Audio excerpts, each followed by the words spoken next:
Cathedral by Raymond Carver. This blind man, an old friend of my wife's, he was on his way to spend the night. His wife had died, so he was visiting the dead wife's relatives in Connecticut. He called my wife from his in-laws. Arrangements were made. He would come by train, a 5-hour trip, and my wife would meet him at the station. She hadn't seen him since she worked for him one summer in Seattle 10 years ago, but she and the blind man had kept in touch. They made tapes and mailed them back and forth. I wasn't enthusiastic about his visit. He was no one I knew, and his being blind bothered me. My idea of blindness came from the movies. In the movies, the blind moved slowly and never laughed. Sometimes they were led by seeing eye dogs. A blind man in my house was not something I looked forward to. That summer in Seattle, she had needed a job. She didn't have any money. The man she was going to marry at the end of the summer was in officer's training school. He didn't have any money either. But she was in love with the guy, and he was in love with her, etc. She'd seen something in the paper. Help wanted, reading to a blind man, and a telephone number. She phoned and went over, was hired on the spot. She worked with this blind man all summer. She read stuff to him, case studies, reports, that sort of thing. She helped him organize his little office in the county social service department. They'd become good friends, my wife and the blind man. On her last day in the office, the blind man asked if he could touch her face. She agreed to this. She told me he'd touched his fingers to every part of her face, her nose, even her neck. She never forgot it. She even tried to write a poem about it. She was always trying to write a poem. She wrote a poem or two every year, usually after something really important had happened to her. When we first started going out together, she showed me the poem. In the poem, she recalled his fingers and the way they had moved around over her face. In the poem, she talked about what she had felt at the time, about what went through her mind when the blind man touched her nose and lips. I can remember I didn't think much of the poem. Of course, I didn't tell her that. Maybe I just don't understand poetry. I admit it's not the first thing I reach for when I pick up something to read. Anyway, this man who'd first enjoyed her favors, this officer-to-be, he'd been her childhood sweetheart. So, okay. I'm saying at the end of the summer, she let the blind man run his hands over her face, said goodbye to him, married her childhood etc., who was now a commissioned officer, and she moved away from Seattle. But they'd keep in touch, she and the blind man. She'd made the first contact after a year or so. She called him one night from an Air Force base in Alabama. She wanted to talk. They talked. He asked her to send him a tape and tell him about her life. She did this. She sent the tape. On the tape, she told the blind man she loved her husband, but she didn't like it where they lived, and she didn't like that he was a part of the military-industrial thing. She told the blind man she'd written a poem, and he was in it. She told him that she was writing a poem about what it was like to be an Air Force officer's wife. The poem wasn't finished yet. She was still writing it. The blind man made a tape. He sent her the tape. She made a tape. This went on for years. My wife's officer was posted to one base, and then another. She sent tapes from Moody AFB, McGuire, McConnell, and finally Travis near Sacramento, where one night she got to feeling lonely and cut off from people she kept losing in that moving around life. She got to feeling she couldn't go it another step. She went in and swallowed all the pills and capsules in the medicine chest and washed them down with a bottle of gin. Then she got into a hot bath and passed out. But instead of dying, she got sick. She threw up. Her officer, why should he have a name? He was a childhood sweetheart, and what more does he want? Came home from somewhere, found her, and called the ambulance. In time, she put it all on the tape and sent the tape to the blind man. Over the years, she put all kinds of stuff on tapes and sent the tapes off lickety-split. Next to writing a poem every year, I think it was her chief means of recreation. On one tape, she told the blind man she decided to live away from her officer for a time. On another tape, she told him about her divorce. She and I began going out, and of course she told her blind man about it. She told him everything, or so it seemed to me. Once she asked me if I'd like to hear the latest tape from the blind man. This was a year ago. I was on the tape, she said. So I said okay. I'd listen to it. I got us drinks, and we settled down in the living room. We made ready to listen. First she inserted the tape into the player and adjusted a couple of dials. Then she pushed a lever. The tape squeaked, and someone began to talk in this loud voice. She lowered the volume. After a few minutes of harmless chit-chat, I heard my own name in the mouth of this stranger, this blind man I didn't even know. And then this. From all you've said about him, I can only conclude. But we were interrupted. A knock at the door, something, and we didn't ever get back to the tape. Maybe it was just as well. I'd heard all I wanted to. Now, this same blind man was coming over to sleep in my house. Maybe I could take him bowling, I said to my wife. She was at the draining board doing scalloped potatoes. She put down the knife she was using and turned around. "If you love me," she said, "you can do this for me. If you don't love me, okay. But if you had a friend, any friend, and the friend came to visit, I'd make him feel comfortable." She wiped her hands with a dish towel. "I don't have any blind friends," I said. "You don't have any friends," she said. "Period. Besides," she said, "God damn it, his wife just died. Don't you understand that? The man's lost his wife." I didn't answer. She'd told me a little about the blind man's wife. Her name was Beulah. Beulah? That's a name for a colored woman. Was his wife a Negro? I asked. "Are you crazy?" my wife said. "Have you just flipped or something?" She picked up a potato. I saw it hit the floor, then roll under the stove. "What's wrong with you?" she said. "Are you drunk?" "I'm just asking," I said. Right then, my wife filled me in with more detail than I cared to know. I made a drink and sat at the kitchen table to listen. Pieces of the story began to fall into place. Beulah had gone to work for the blind man the summer after my wife had stopped working for him. Pretty soon, Beulah and the blind man had themselves a church wedding. It was a little wedding. Who'd want to go to such a wedding in the first place? Just the two of them plus a minister and the minister's wife. But it was a church wedding just the same. It was what Beulah had wanted, he'd said. But even then, Beulah must have been carrying the cancer in her glands. After they'd been inseparable for 8 years, my wife's word, inseparable, Beulah's health went into a rapid decline. She died in a Seattle hospital room, the blind man sitting beside the bed and holding onto her hand.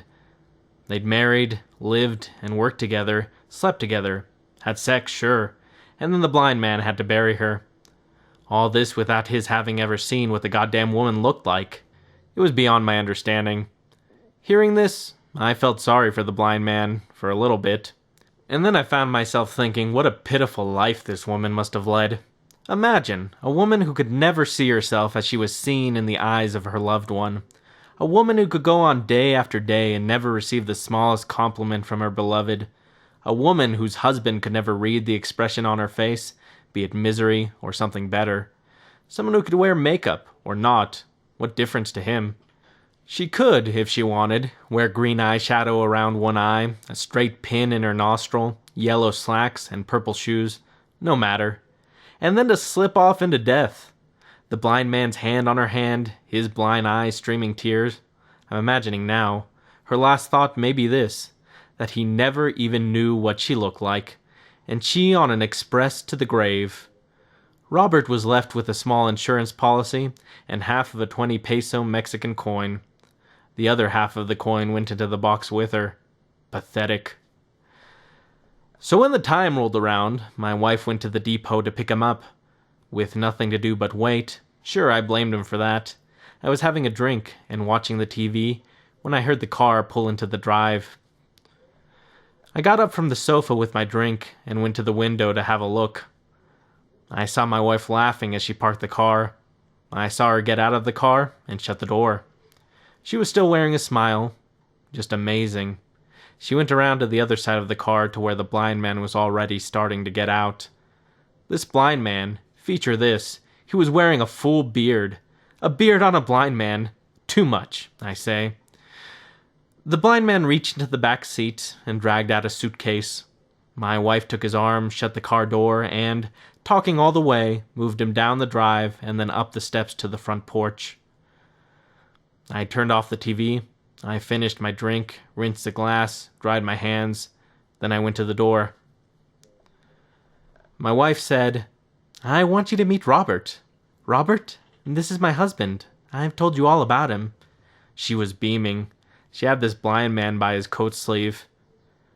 The blind man let go of his suitcase and up came his hand. I took it. He squeezed hard, held my hand, and then he let it go. "I feel like we've already met," he boomed.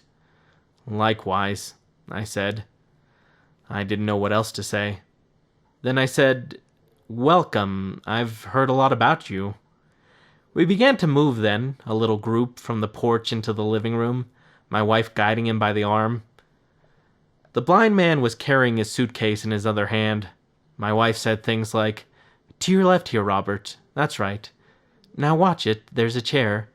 That's it. Sit down right here. This is a sofa. We just bought this sofa 2 weeks ago." I started to say something about the old sofa. I'd liked that old sofa, but I didn't say anything. Then I wanted to say something else. Small talk about the scenic ride along the Hudson. How, going to New York, you should sit on the right-hand side of the train, and coming from New York, the left-hand side. "Did you have a good train ride?" I said. "Which side of the train did you sit on, by the way?" "What a question, which side?" my wife said. "What's the matter, which side?" she said. "I just asked," I said. "Right side," the blind man said. "I hadn't been on a train in nearly 40 years, not since I was a kid, with my folks. That's been a long time. I'd nearly forgotten the sensation. I have winter in my beard now," he said. "So I've been told, anyway. Do I look distinguished, my dear?" the blind man said to my wife. "You look distinguished, Robert," she said. "Robert," she said. "Robert, it's just so good to see you." My wife finally took her eyes off the blind man and looked at me. I had the feeling she didn't like what she saw. I shrugged. I've never met or personally known anybody who was blind. This blind man was late 40s, a heavy-set, balding man with stooped shoulders, as if he carried a great weight there. He wore brown slacks, brown shoes, a light brown shirt, a tie, a sports coat. Spiffy. He also had this full beard, but he didn't use a cane, and he didn't wear dark glasses. I'd always thought dark glasses were a must for the blind. Fact was, I wish he had a pair. At first glance, his eyes looked like anyone else's, but if you look close, there was something different about them. Too much white in the iris, for one thing, and the pupils seemed to move around in the sockets without his knowing it or being able to stop it. Creepy. As I stared at his face, I saw the left pupil turn in toward his nose, while the other made an effort to keep in one place. But it was only an effort, for that one eye was on the roam without his knowing it or wanting it to be. I said, "Let me get you a drink. What's your pleasure? We have a little bit of everything. It's one of our pastimes." "Bub, I'm a Scotchman myself," he said fast enough in his big voice. "Right," I said. "Bub." "Sure you are. I knew it." He let his fingers touch the suitcase, which was sitting alongside the sofa. He was taking his bearings. I didn't blame him for that. "I'll move that up to your room," my wife said. "No, that's fine," the blind man said loudly. "It can go up when I go up." "A little water with the scotch?" I said. "Very little," he said. "I knew it," I said. He said, "Just a tad. The Irish actor, Barry Fitzgerald? I'm like that fellow. When I drink water," Fitzgerald said, "I drink water. When I drink whiskey, I drink whiskey." My wife laughed. The blind man brought his hand up under his beard. He lifted his beard slowly and let it drop. I did the drinks, 3 big glasses of scotch with a splash of water in each. Then we made ourselves comfortable and talked about Robert's travels. First a long flight from the West Coast to Connecticut. We covered that. Then from Connecticut up here by train. We had another drink considering that leg of the trip. I remembered having read somewhere that the blind didn't smoke because, as speculation had it, they couldn't see the smoke they exhaled. I thought I knew that much and that much only about blind people. But this blind man smoked his cigarette down to the nubbin and then lit another one. This blind man filled his ashtray, and my wife emptied it. When we sat down at the table for dinner, we had another drink. My wife heaped Robert's plate with cube steak, scalloped potatoes, green beans. I buttered him up 2 slices of bread. I said, "Here's bread and butter for you." I swallowed some of my drink. "Now let us pray," I said, and the blind man lowered his head. My wife looked at me, her mouth agape. "Pray the phone won't ring and the food doesn't get cold," I said. We dug in. We ate everything there was to eat on the table. We ate like there was no tomorrow. We didn't talk. We ate. We scarfed. We grazed the table. We were into serious eating. This blind man had right away located his foods. He knew just where everything was on his plate. I watched with admiration as he used his knife and fork on the meat. He'd cut 2 pieces of the meat, fork the meat into his mouth, and then go all out for the scalloped potatoes, the beans next, and then he'd tear off a hunk of buttered bread and eat that. He'd follow this up with a big drink of milk. It didn't seem to bother him to use his fingers once in a while either. We finished everything, including half a strawberry pie. For a few moments, we sat as if stunned. Sweat beaded on our faces. Finally, we got up from the table and left the dirty plates. We didn't look back. We took ourselves into the living room and sank into our places again. Robert and my wife sat on the sofa. I took the big chair. We had us 2 or 3 more drinks while they talked about the major things that had come to pass for them in the past 10 years.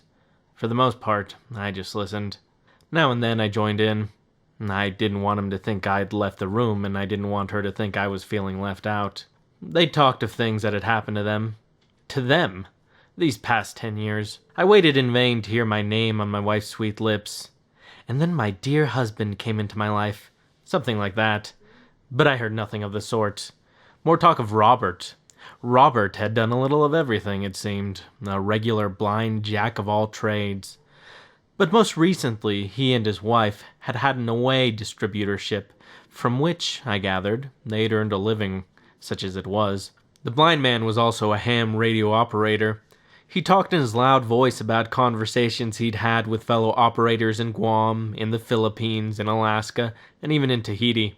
He said he'd have a lot of friends there if she ever wanted to go visit those places. From time to time, he'd turn his blind face toward me, put his hand under his beard, ask me something. How long had I been in my present position? 3 years. Did I like my work? I didn't. Was I going to stay with it? What were the options? Finally, when I thought he was beginning to run down, I got up and turned on the TV. My wife looked at me with irritation. She was heading towards a boil. Then she looked at the blind man and said, "Robert, do you have a TV?" The blind man said, "My dear, I have 2 TVs. I have a color set and a black and white thing, an old relic. It's funny, but if I turn the TV on, and I'm always turning it on, I turn it on the color set. It's funny, don't you think?" I didn't know what to say to that. I had absolutely nothing to say to that. No opinion. So I watched the news program and tried to listen to what the announcer was saying. "This is a color TV," the blind man said. "Don't ask me how, but I can tell." "We traded up a while ago," I said. The blind man had another taste of his drink. He lifted his beard, sniffed it, and let it fall. He leaned forward on the sofa. He positioned his ashtray on the coffee table, then put the lighter to his cigarette. He leaned back on the sofa and crossed his legs at the ankles. My wife covered her mouth, and then she yawned. She stretched. She said, "I think I'll go upstairs and put on my robe. I think I'll change into something else. Robert, you make yourself comfortable," she said. "I'm comfortable," the blind man said. "I want you to feel comfortable in this house," she said. "I am comfortable," the blind man said. After she'd left the room, he and I listened to the weather report, and then to the sports roundup. By that time, she'd been gone so long I didn't know if she was going to come back. I thought she might have gone to bed. I wish she'd come back downstairs. I didn't want to be left alone with a blind man. I asked him if he wanted another drink, and he said sure. Then I asked if he wanted to smoke some dope with me. I said I'd just rolled a number. I hadn't, but I planned to do so in about 2 shakes. "I'll try some with you," he said. "Damn right," I said. "That's the stuff." I got our drinks and sat down on the sofa with him. Then I rolled us 2 fat numbers. I lit one and passed it. I brought it to his fingers. He took it and inhaled. "Hold it as long as you can," I said. I could tell he didn't know the first thing. My wife came back downstairs, wearing her pink robe and her pink slippers. "What do I smell?" she said. "We thought we'd have us some cannabis," I said. My wife gave me a savage look. Then she looked at the blind man and said, "Robert, I didn't know you smoked." He said, "I do now, my dear. There's a first time for everything, but I don't feel anything yet." "This stuff is pretty mellow," I said. "This stuff is mild. It's dope you can reason with," I said. "It doesn't mess you up." "Not much it doesn't, bub," he said, and laughed. My wife sat on the sofa between the blind man and me. I passed her the number. She took it and toked and then passed it back to me. "Which way is this going?" she said. Then she said, "I shouldn't be smoking this. I can hardly keep my eyes open as it is. That dinner did me in. I shouldn't have eaten so much." "It was a strawberry pie," the blind man said. "That's what did it," he said, and he laughed his big laugh. Then he shook his head. "There's more strawberry pie," I said. "Do you want some more, Robert?" my wife said. "Maybe in a little while," he said. We gave our attention to the TV. My wife yawned again. She said, "Your bed is made up when you feel like going to bed, Robert. I know you must have had a long day. When you're ready to go to bed, say so." She pulled his arm. "Robert?" He came to and said, "I've had a real nice time. This beats tapes, doesn't it?" I said, "Coming at you," and I put the number between his fingers. He inhaled, held the smoke, and then let it go. It was like he'd been doing this since he was 9 years old. "Thanks, bub," he said. "But I think this is all for me. I think I'm beginning to feel it," he said. He held the burning roach out for my wife. "Same here," she said. "Ditto. Me too." She took the roach and passed it to me. "I may just sit here for a while between you two guys with my eyes closed, but don't let me bother you, okay? Either one of you. If it bothers you, say so. Otherwise, I may just sit here with my eyes closed until you're ready to go to bed," she said. "Your bed's made up, Robert, when you're ready. It's right next to our room at the top of the stairs. We'll show you up when you're ready. You wake me up now, you guys, if I fall asleep." She said that, and then she closed her eyes and went to sleep. The news program ended. I got up and changed the channel. I sat back down on the sofa. I wish my wife hadn't pooped out. Her head lay across the back of the sofa, her mouth open. She'd turned so that the robe had slipped away from her legs, exposing a juicy thigh. I reached to draw her robe back over her, and it was then that I glanced at the blind man. What the hell? I flipped the robe again. "You say when you want some strawberry pie," I said. "I will," he said. I said, "Are you tired? Do you want me to take you up to your bed? Are you ready to hit the hay?" "Not yet," he said. "No, I'll just stay up with you, bub, if that's all right. I'll stay up until you're ready to turn in. We haven't had the chance to talk. Know what I mean? I feel like me and her monopolized the evening." He lifted his beard and he let it fall. He picked up his cigarettes and his lighter. "That's all right," I said. Then I said, "I'm glad for the company." And I guess I was. Every night I smoked dope and stayed up as long as I could before I fell asleep. My wife and I hardly ever went to bed at the same time. When I did go to sleep, I had these dreams. Sometimes I'd wake up from one of them, my heart going crazy. Something about the church in the Middle Ages was on the TV. Not your run-of-the-mill TV fare. I wanted to watch something else. I turned to the other channels, but there was nothing on them either. So I turned back to the first channel and apologized. "Bub, it's all right," the blind man said. "It's fine with me. Whatever you want to watch is okay. I'm always learning something. Learning never ends. It won't hurt me to learn something tonight. I got ears," he said. We didn't say anything for a time. He was leaning forward with his head turned at me. his right ear aimed in the direction of the set. Very disconcerting. Now and then his eyelids dropped and then they snapped open again. Now and then he put his fingers into his beard and tugged, like he was thinking about something he was hearing on the television. On the screen, a group of men wearing cowls was being set upon and tormented by men dressed in skeleton costumes and men dressed as devils. The men dressed as devils wore devil masks, horns, and long tails. This pageant was part of a procession. The Englishman who was narrating the thing said it took place in Spain once a year. I tried to explain to the blind man what was happening. "Skeletons," he said. "I know about skeletons," he said, and he nodded. The TV showed this one cathedral. Then there was a long, slow look at another one. Finally, the picture switched to the famous one in Paris, with its flying buttresses and its spires reaching up to the clouds. The camera pulled away to show the whole of the cathedral rising above the skyline. There were times when the Englishman who was telling the thing would shut up, would simply let the camera move around over the cathedrals, or else the camera would tour the countryside, men in fields walking behind oxen. I waited as long as I could, then I felt I had to say something. I said, "They're showing the outside of this cathedral now. Gargoyles, little statues carved to look like monsters. Now I guess they're in Italy." "Yeah, they're in Italy. There's paintings on the walls of this one church." "Are those fresco paintings, bub?" he asked, and he sipped from his drink. I reached for my glass, but it was empty. I tried to remember what I could remember. "You're asking me, are those frescoes?" I said.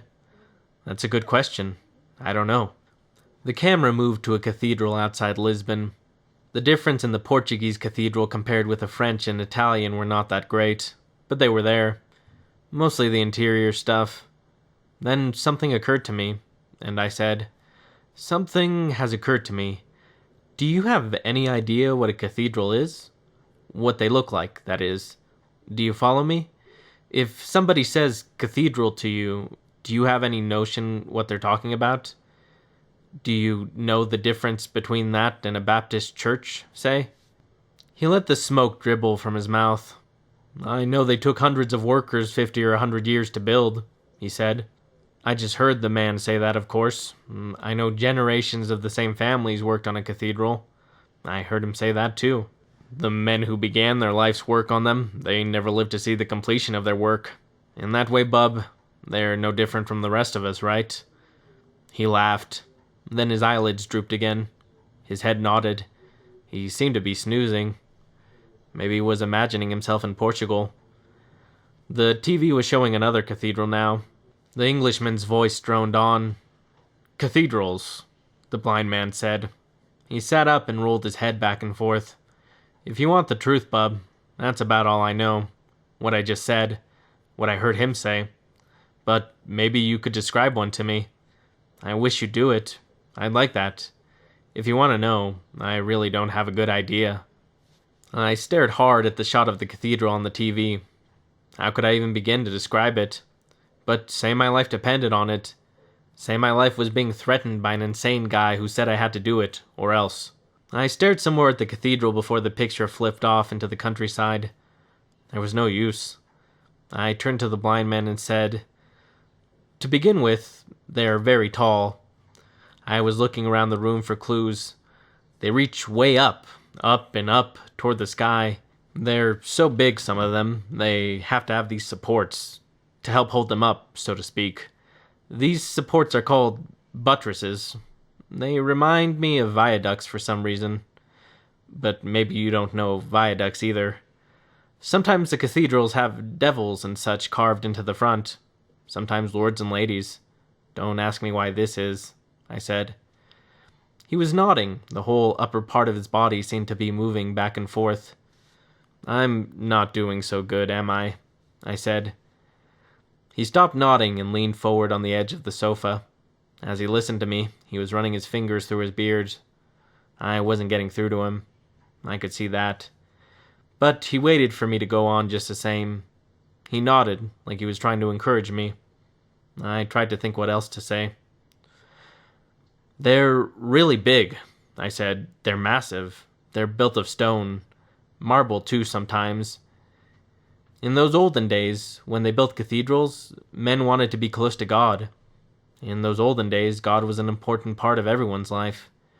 You could tell this from their cathedral building. I'm sorry, I said, but it looks like that's the best I can do for you. I'm just no good at it. That's all right, bub, the blind man said. Hey, listen, I hope you don't mind my asking you. Can I ask you something? Let me ask you a simple question. Yes or no. I'm just curious, and there's no offense. You're my host. But let me ask you if you are in any way religious. You don't mind my asking? I shook my head. He couldn't see that, though. A wink is the same as a nod to a blind man. I guess I don't believe in it. In anything. Sometimes it's hard. You know what I'm saying? Sure I do, he said. Right, I said. The Englishman was still holding forth. My wife sighed in her sleep. She drew a long breath and went on with her sleeping. You'll have to forgive me, I said, but I can't tell you what a cathedral looks like. It just isn't in me to do it. I can't do any more than I've done. The blind man sat very still, his head down as he listened to me. I said, The truth is, cathedrals don't mean anything special to me. Nothing. Cathedrals. They're something to look at on late-night TV. That's all they are. It was then that the blind man cleared his throat. He brought something up. He took a handkerchief from his back pocket. Then he said, I get it, bub. It's okay. It happens. Don't worry about it, he said. Hey, listen to me. Will you do me a favor? I got an idea. Why don't you find us some heavy paper and a pen? We'll do something. We'll draw one together. Get us a pen and some heavy paper. Go on, bub. Get the stuff, he said. So I went upstairs. My legs felt like they didn't have any strength in them. They felt like they did after I'd done some running. In my wife's room, I looked around. I found some ballpoints in a little basket on her table. And then I tried to think where to look for the kind of paper he was talking about. Downstairs in the kitchen, I found a shopping bag with onion skins in the bottom of the bag. I emptied the bag and shook it. I brought it into the living room and sat down with it near his legs. I moved some things, smoothed the wrinkles from the bag, spread it out on the coffee table. The blind man got down from the sofa and sat next to me on the carpet. He ran his fingers over the paper. He went up and down the sides of the paper, the edges, even the edges. He fingered the corners. All right, he said. All right, let's do her. He found my hand, the hand with the pen. He closed his hand over my hand. Go ahead, bub. Draw, he said. Draw, you'll see. I'll follow along with you. It'll be okay. Just begin now, like I'm telling you. You'll see. Draw, the blind man said. So I began. First I drew a box that looked like a house. It could have been the house I lived in. Then I put a roof on it. At either end of the roof, I drew spires. Crazy. Swell, he said. Terrific, you're doing fine, he said. Never thought anything like this could happen in your lifetime, did you, bub? Well, it's a strange life. We all know that. Go on now. Keep it up. I put in windows with arches. I drew flying buttresses. I hung great doors. I couldn't stop. The TV station went off the air. I put down the pen and closed and opened my fingers. The blind man felt around over the paper. He moved the tips of his fingers over the paper, all over what I had drawn, and he nodded. Doing fine, the blind man said. I took up the pen again, and he found my hand. I kept at it. I'm no artist, but I kept drawing just the same. My wife opened her eyes and gazed at us. She sat up on the sofa, her robe hanging open. She said, What are you doing? Tell me, I want to know. I didn't answer her. The blind man said, We're drawing a cathedral. Me and him are working on it. Press hard, he said to me. That's right, that's good, he said. Sure, you got it, bub. I can tell. You didn't think you could, but you can, can't you? You're cooking with gas now. You know what I'm saying? We're gonna really have us something here in a minute. How's the old arm? He said. Put some people in there now. What's a cathedral without people?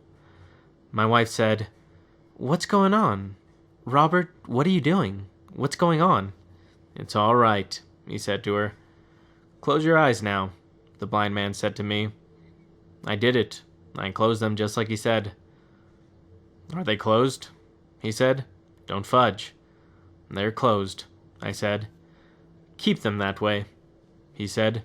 He said, don't stop now. Draw. So we kept on with it. His fingers rode my fingers as my hand went over the paper. It was like nothing else in my life up to now. Then he said, I think that's it. I think you got it, he said. Take a look. What do you think? But I had my eyes closed. I thought I'd keep them that way for a little longer. I thought it was something I ought to do. Well, he said, are you looking? My eyes were still closed. I was in my house. I knew that. But I didn't feel like I was inside anything. It's really something, I said.